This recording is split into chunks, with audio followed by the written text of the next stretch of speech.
Praise the lord అండి. దేవుని దయ వల్ల మీరందరూ క్షేమంగా ఉన్నారని ఆశిస్తున్నాను. ఇప్పటి వరకు మనం మత్తయి సువార్త 14వ అధ్యాయము 14వ వచనం వరకు చదువుకున్నాం కదండి. ఇవాళ మిగిలిన కొన్ని వచనాలు చదువుకునే ముందు ఒక చిన్న ప్రేయర్ చేసుకుందామండి. మహాపరిశుద్ధుడు అని యేసయ్య నీకే వందనాలు తండ్రి నాయన. ఇంతవరకు మమ్మల్ని సజీవ లెక్కలు పెట్టేసి నీ గురించి మాట్లాడుకునే అవకాశం ఇచ్చినందుకు నీకే వందనాలు తండ్రి నాయన. ఇప్పుడు మీ గురించి మాట్లాడుకోబోతుండగా ఇక్కడ ఏ తప్పు మాట్లాడకుండా యేసు నామములో నా నోటికి మేకుని కంచె కావలెట్టును గాక ఆమేన్. యేసు నామములో మా అందరికీ నీ వాక్యాన్ని అర్థం చేసుకునే కృప కలుగును గాక ఆమేన్. యేసు నామములో అడుగుచున్నాం తండ్రి ఆమేన్. కదండి, ఇప్పటి వరకు మనం తెలుసుకున్నాం కదండి. యేసయ్య బాప్తిస్మం ఇచ్చే యోహాను సంహరించబడ్డాడనే వార్త వినినప్పటికీ కూడా యేసయ్య తన యొక్క పనిని మాత్రం ఎక్కడ కూడా ఆపలేదు కదండి. యేసయ్య జనసమూహానికి సువార్తను ప్రకటించి వారిలో రోగులైన వారిని స్వస్థపరిచారంట కదండి. యేసయ్య ఆ విధంగా రోగులందరినీ స్వస్థపరిచేటప్పటికే చాలా పొద్దుపోయిందంట కదండి, అంటే చీకటి అయిపోయిందంట కదండి.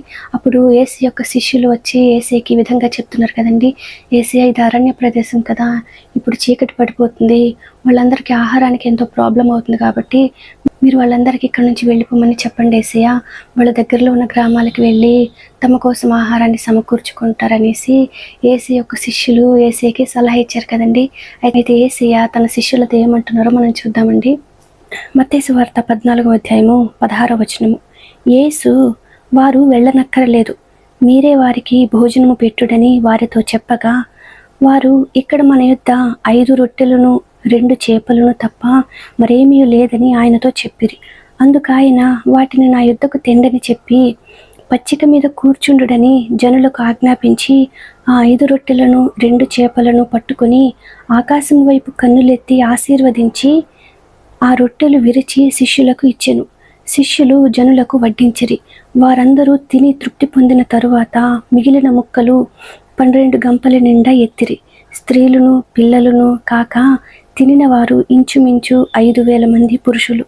ఇక్కడ 19వ వచనంలో మనం గమనిస్తే యేసయ్య ఆ 5 రొట్టెలను 2 చేపలను పట్టుకొని ఆకాశం వైపు కన్నులెత్తి ఆశీర్వదించి లేక స్తోత్రము చేసి ఆ రొట్టెలు విరిచి శిష్యులకు ఇచ్చాను అని మెన్షన్ చేయబడి ఉంది కదండి.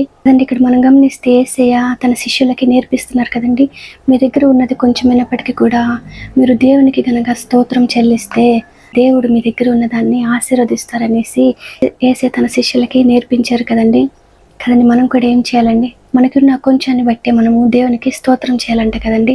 ఆ విధంగా దేవునికి థ్యాంక్స్ చెప్పినప్పుడు దేవుడు ఏం చేస్తారండి, మనకి ఉన్న ఆ కృతజ్ఞత స్వభావాన్ని బట్టి దేవుడు మన లేమిని సమృద్ధిగా మార్చి దేవుడు మనల్ని ఇతరులకి ఆశీర్వాదకరంగా ఉంచుతారు కదండి.